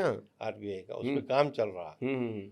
उस पोर्टल के ऊपर सारी एजेंसियां, सारे बैंक, सारी एनबीएफसी उस पे आ जाएंगी, सबका डाटा होगा, कोऑपरेटिव वालों का, लैंड रेवेन्यू का, मतलब हर रिकॉर्ड उसके ऊपर होगा। अच्छा। तो बैंक को कहीं कुछ देखने की जरूरत नहीं है। हाँ, उस पे देख लिया आपने। उस पे देख लिया इसकी लैंड वाकई है कि नहीं है, हाँ, इसका कोऑपरेटिव का इतना दूध आ रहा है नहीं आ रहा, हाँ, या इसके ट्रैक रिकॉर्ड क्या है, हाँ, तो सारा कुछ उसी पे आने वाला है। तो हाँ, ये सिबिल की दादागिरी थोड़े दिन की है, वो भी खत्म हो जाएगी। हाँ हाँ, क्योंकि सही है, उसके लिए वो पैसे भी मांगने लगेगी, सिबिल ठीक करने के लिए, जी पैसे दो, तो ये हम ये कर देंगे, वो कर देंगे आपके। और कई बार ये होता है कि उसको बोलते रहिए आप कि भैया हमारा तो ये हमने पे कर दिया, इसको ठीक करिए, तो वो मानते भी नहीं है आपकी बात। तो ये एक अच्छी जानकारी आपने दी कि आरबीआई इस पे भी, तो ये कब तक इसको उस पे एक्सपेक्ट कर? चल रहा है काम, उसके अच्छा। ऊपर सारे एजेंसी या बाकी जो लोग हैं वो उसके ऊपर आ रहे हैं। अब तो राणा जी, ये तो हो गई लोन लेने की बात। इसमें एक बड़ा महत्वपूर्ण ग्राहकों से जुड़ा प्रश्न है, क्योंकि लोन आपकी रिक्वायरमेंट है, आदमी बैंक तभी जाता है जब उसको बहुत ज़रूरत होती है, नीड है, वो अर्जेंसी में भागता है। मतलब ऐसा नहीं कि बहुत उसको काम है तो वो जाएगा, उसको तो नीड है। तो इसका फ़ायदा उठाते हैं कई बैंक्स। वो आपको लोन के साथ इंश्योरेंस चेक देंगे, म्यूचुअल फंड चेक देंगे, कहेंगे कि जी 10 लाख का लोन लिया है तो 1 लाख पहले ही काट लेंगे आपके, और उसके नाम पे तरह तरह की सर्विसेज आपको देते हैं। ये बैंक कर सकता है, और क्या ग्राहक इसका विरोध कर सकता है? इसकी कोई सुविधा है या लेना पड़ेगा आपको? नहीं नहीं, बिल्कुल है। हाँ, कोई भी लोन के साथ कोई मैंडेटरी ऐसा कुछ होता नहीं है कि आपको कुछ लेना है। हाँ, हाँ, कुछ लोन हैं, जैसे मैंने बताया पहले कि भाई आपको हाउसिंग लोन है, हाँ, तो बैंक उसके लिए कहते हैं कि भाई आप हम्म, पर्सनल इंश्योरेंस के लिए कहते हैं, तो वो मैंडेटरी नहीं है। हाँ, अगर वो हाउसिंग लोन की इंश्योरेंस के लिए कहते हैं तो वो करवा लेना चाहिए, क्योंकि वही बेनिफिटेड है हाउसिंग लोन में। तो इसलिए कोई भी अगर उससे लिंक्ड चीज नहीं है तो उसके लिए आप बिल्कुल मना कर जैसे सकते पर्सनल लोन के साथ वो कहते हैं कि वो ले लो जी आप, आपका निजी बीमा वो दे देते हैं आपको, वो मैंडेटरी होता है? हैं। नहीं नहीं, वो तो वही है ना, वही मिस सेलिंग है ना, वो हाँ, लोगों को चेप रहे हैं वो। हाँ, तो इसका वो विरोध कर सकते हैं हाँ मतलब? बिल्कुल, टारगेट बैंकों के पास आते हैं कि इतना काम करना है। तो लोन रिजेक्ट कर देते हैं, फिर नहीं मिलेगा आपको जी, तो ये इसकी उसकी शिकायत फिर कंप्लेंट कहाँ कर करें? सकते हैं ना, बिल्कुल बैंक के हेड ऑफिस में करिए। हाँ, हाँ, और बैंक अगर उस पर नहीं करता हाँ, तो आप आरबीआई आरबीआई में ओम्बड्समैन में 30 दिन के बाद कहाँ कर कर सकते सकते हैं? जैसे दर्शकों हमारी क्या कोई वेबसाइट, क्या कोई नंबर हैं। है? आरबीआई की ओम्बड्समैन की वेबसाइट है, जी, उस पर जाके कर सकते हैं। बैंक की कस्टमर केयर की या कंप्लेंट सेल की हम्म, वेबसाइट है, वहाँ पर जाकर आप हम्म, कंप्लेंट कर हम्म, सकते हैं, और करना ही चाहिए। हम्म, मतलब ये नहीं कि वो कोई ज़बरदस्ती आपके साथ कोई वो हम्म, लोन के साथ कोई आपको हम्म, इंश्योरेंस बेचें या कोई भी प्रोडक्ट बेचें। वो हम्म, जरूरी भाई, आपके पास हर आदमी के पास ऑलरेडी इंश्योरेंस होती है। जी, जी, जिसके पास नहीं है वो समझ सकता है कि चलो मेरे को हम्म, करवानी थी तो आप कर दो। हम्म, और उसमें भी वो किस कंपनी की वो बेच रहे हैं, क्योंकि उनको जहाँ से ज़्यादा इंसेंटिव मिलता होगा ऑब्वियस है, वो ऑब्वियस है। बेचेगा। तो आपको वो सूट करती है कि नहीं करती है, तो वो आपको देख कर हम्म, करवानी है। अगर आपके पास ऑलरेडी नहीं है तो हम्म, ऑलरेडी है तो फिर आप मना कर सकते हैं कि भाई हम्म, इतना ऑलरेडी मैं कवर हूँ, हम्म, इंश्योरेंस कवर है मेरे पास, तो जी, मुझे और नहीं हाँ, चाहिए। मतलब है ऑलरेडी आपके पास, नहीं है तो बात अलग है, लेकिन अगर भाई आपको चाहिए वो हाँ, भी हाँ, हाँ, नहीं है तब भी चाहिए तो अच्छा, मैंडेटरी नहीं है विकल्प वो। है आपके हाँ, पास? वो उसके साथ मैंडेटरी नहीं है कि हाँ, हाउसिंग लोन, कोई भी आप पर्सनल लोन ले रहे हो तो हाँ, उसके साथ इंश्योरेंस लेना ही है आपको। Okay, okay. अच्छा, दूसरी अब ये बात आती है कि जैसे किसी बुजुर्ग के साथ फ्रॉड हो गया, घर का कोई बुजुर्ग है, उसके साथ फ्रॉड हो गया, उसको नहीं पता चला, तो परिवार के लोग क्या करें? उसके लिए कैसे उसको जो रिकवरी है वो कैसे हो सकती है? क्या करना चाहिए परिवार के लोगों के लिए?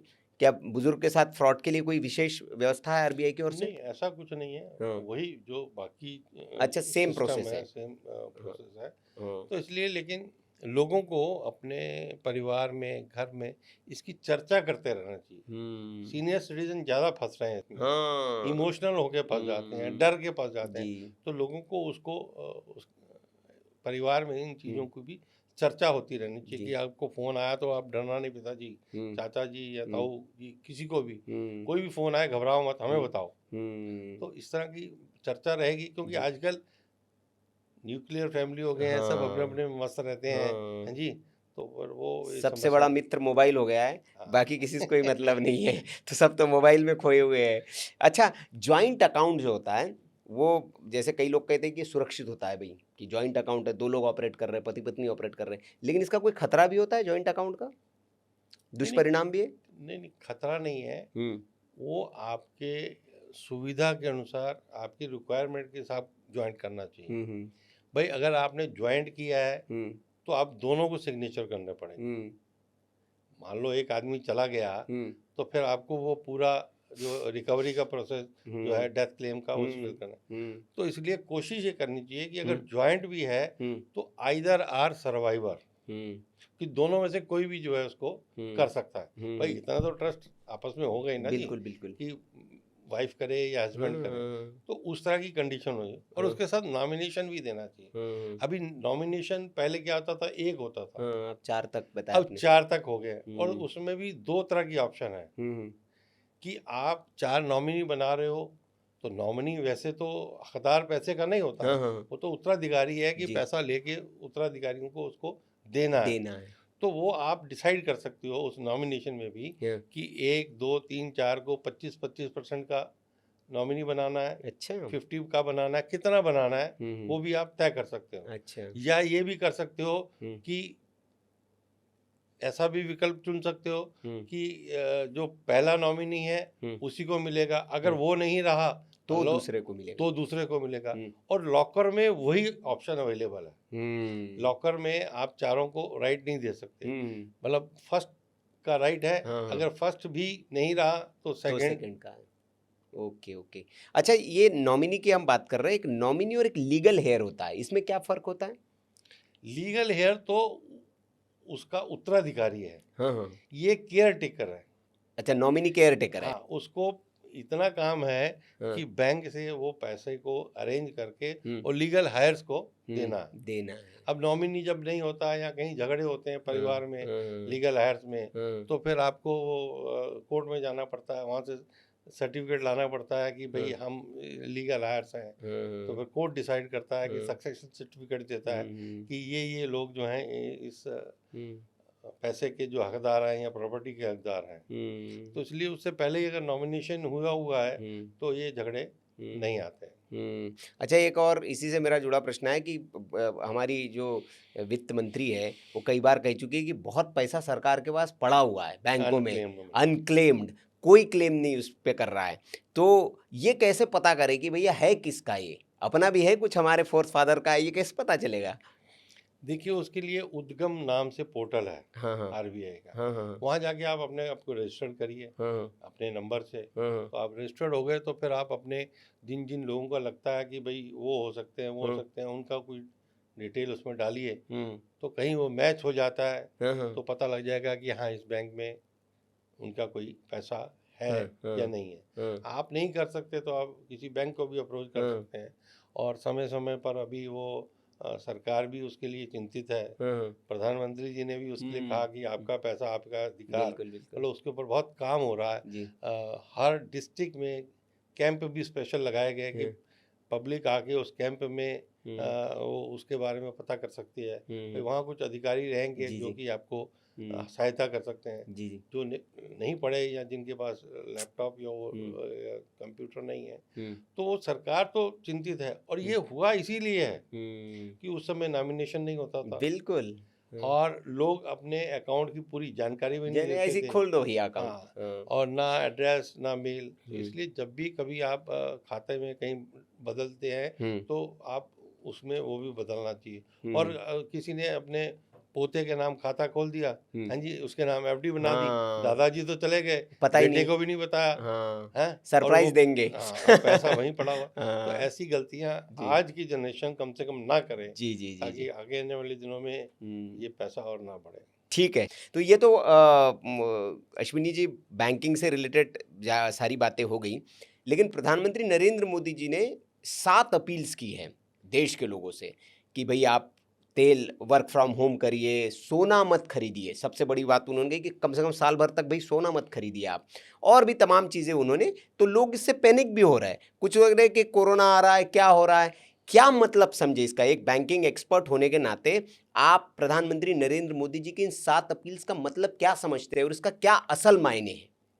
देखिए, क्या है कि कई बार लोग आज ये कह रहे हैं कि ये पॉलिटिकल डिसीजन है हाँ। कि इलेक्शन के बाद ये किया। ऐसा कुछ नहीं है। हमारा जो देश है उसकी अर्थव्यवस्था सुदृढ़ है जी। साउंड है। हम हमारे पास लगभग 700 दिन की जो है फॉरेन रिजर्व है। 880 मीट्रिक टन जो है सोना है हमारे पास। लेकिन क्या है कि पिछले अगर 5 महीनों में अगर आप देखें तो 2 लाख करोड़ का जो फॉरेन इन्वेस्टर है तो पैसा निकाल के चले गए। तो डॉलर निकाल के चले गए। अब सब कुछ डॉलर पर डिपेंडेड है। अब ये स्थिति जब अभी पिछले एक हफ्ते में ये 2 पागल जो है, एक ट्रंप और एक ईरान, जो भिड़ रहे हैं, मतलब उनका कुछ पता नहीं लगता। वो सुबह कुछ कहते हैं, शाम को कुछ कहते हैं। तो उसके कारण से जो स्थिति उत्पन्न हो रही है, तो ऐसे लगता है कि भाई ये और स्थिति खराब ना हो, अनएक्सपेक्टेड है। हाँ, तो वो ये स्थिति जो हमारी अच्छी अर्थव्यवस्था है, और पूरी इंटरनेशनल एजेंसीज कह रही हैं, IMF हो, वर्ल्ड बैंक हो, मूडी हो, सब ने कहा है कि भारत की अर्थव्यवस्था विश्व में सबसे अच्छी अर्थव्यवस्था है, जो कि कंटिन्यू बढ़ती जा रही है। उसके अंदर रुकावट ना आए, क्योंकि आपको तेल लेना है तो डॉलर चाहिए, आपको सोना खरीदना है तो डॉलर चाहिए, फॉरेन का ट्रिप करना है तो डॉलर चाहिए, आपको यूरिया खरीदना है तो इंपोर्ट चाहिए, डॉलर चाहिए, हर चीज में डॉलर चाहिए। तो डॉलर मतलब अब पहले क्या होता था, डॉलर की रिमिटेंसेस भी आती थी जो लोग बाहर थे। अब वो मिडिल ईस्ट के कारण वो लोग भी बहुत सारे आ गए। जो हमारा एक्सपोर्ट हो रहा था वो इफेक्टेड हुआ है, तो वो पेमेंट भी नहीं आ रही, और जो चीज़ें बाहर से ज़रूरी मंगवानी है वो भी डॉलर से आनी है। तो इतनी फॉरेन रिजर्व जो है वो कम ना हो, हम बिल्कुल अच्छी स्थिति में हैं जी, और वो स्थिति अच्छी बनी रहे, इसके लिए उन्होंने कहा कि थोड़ा सा संयम बरतेंगे तो अगर ये स्थिति मान लो विश्व की ठीक हो जाती जी, है, जी, जी, जो कि हमारे हाथ में नहीं है, तो ये और ये भी उन्होंने अपील की है, कोई थोपा नहीं है। हाँ, तो अगर जनता करती है तो उससे चाहे राजनीतिक दल कोई भी हो, सभी को फायदा। अगर देश की अर्थव्यवस्था अच्छी होगी तो लाभ सभी को होगा। तो उससे मुझे लगता है कि भाई इस बात को देश के परिप्रेक्ष्य में लेते हुए, देश के उसको सोचते हुए, इसमें कोई बुराई नहीं है, कोई संकट नहीं है, पैनिक होने वाली स्थिति नहीं। बिल्कुल नहीं है। आप देखो कि विश्व में बड़े बड़े जो डेवलप कंट्री ने तेल जब क्रूड ऑयल बढ़ने के बाद कहाँ रेट चले गए, बिल्कुल, यहाँ यूके, इवन यूके जैसी सरकारी कंपनियां जो हैं वो खुद उसको बियर कर रही बियर हैं। कर रही तो है। ये कोई छोटी बात 1 नहीं है। लाख करोड़ रुपए का, हरदीप पुरी जी ने बताया कि 1 लाख करोड़ वो रुपए का घाटा है। और देखो सरकार की विजनरी के कारण आज हमारा पूरा रेलवे नेटवर्क बिजली से चल रहा है। आप सोचो कि अगर वो डीजल से चल रहा होता तो आज क्या हालत होती। बिल्कुल, सोलर को कितना बिल्कुल प्रमोट किया गया प्रमोट उसको। किया है। तो जो और एनर्जी के अल्टरनेट रूट्स हैं उसके ऊपर सरकार काम कर रही है। रिन्यूएबल तो ये एनर्जीज, एक विजनरी के नाते एक प्रिकॉशंस के रूप में ये एक सुझाव उन्होंने दिए हैं। तो इसमें पैनिक की कोई अच्छा, पैनिक वाली कोई बात नहीं। बहुत अच्छा आपने बताया, क्योंकि इसका मतलब समझना बहुत ज़रूरी था, क्योंकि इसके राजनीतिक मायने भी निकाले जा रहे हैं कि भैया संकट में थे और चुनाव, जैसे आपने कहा कि चुनाव की वजह से छिपा के रखा था और अब देखिए सत्यता सामने आ गई। लेकिन चूंकि आपने बताया कि हमारा फॉरेन रिजर्व भी बहुत अच्छा है, इकोनॉमी भी बहुत अच्छी है, लेकिन कुछ संकट ऐसा चल रहा है, स्थिति ऐसी चल रही है, उसके लिए हम अब आते हैं एक रैपिड फायर पर। संक्षिप्त कुछ जवाब आपसे चाहेंगे। तो सबसे डेंजरस बैंकिंग मिस्टेक क्या होती है, क्या करता है आदमी? दूसरे पर भरोसा करना। हाँ जी, कि वो आए, साहब ने बोला भर दो, साइन कर दो, कर दिया। हाँ, तो इससे बचना है। और एटीएम में गए, हाँ, आपको दिक्कत हो या आपने अनजान आदमी के हाथ में एटीएम दे दिया। हाँ, हाँ। तो यही मैं, अगला सवाल भी यही था कि एटीएम इस्तेमाल करते हुए सबसे ज़रूरी सावधानी क्या रखनी चाहिए? भाई आप एटीएम में गए, अगर आपके साथ कोई दिक्कत आई तो आप वहाँ पर एक पहले तो कोई एटीएम में है तो वहाँ नहीं जाना चाहिए जी, अकेले जाओ, वहाँ ऑपरेट करो। अगर कोई दिक्कत है तो बैंक को या ब्रांच को आप अप्रोच करो, किसी थर्ड पार्टी को करना नहीं है। और किसी अंधेरे वाले एटीएम में या जहाँ पब्लिक ने जाती हो वहाँ बिल्कुल नहीं जाना चाहिए। और एटीएम से अगर आपको पैसे नहीं निकले, कई बार होता है कि ट्रांजैक्शन फेल हो गई, वो स्लिप ले लीजिए और ऐसे वो जो सीसीटीवी लगा होता है वहाँ दिखा दीजिए, तो वो वहाँ भी रिकॉर्ड हो गया। फिर ताकि आप बैंक में जाके बता सकते हैं कि मेरे जो है पैसे निकले नहीं है और मेरे को ये, तो आप डबल सिक्योर हो जाते हैं। अच्छा, लोन लेना अच्छा है या इसको अवॉइड करना चाहिए? ये जरूरत के हिसाब से। अच्छा, अगर हमारी जरूर नीड है हाँ, तो लोन लेने में कोई आपत्ति नहीं है, क्योंकि हमारी नीड है, मतलब हम और उसको हम रीपे कर सकते हैं, तो उसमें कोई। अब कौन सा बैंक जो है वो कस्टमर सर्विस में सबसे बेस्ट मानेंगे आपकी, ये बेस्ट बैंक है कस्टमर सर्विस के लिहाज से?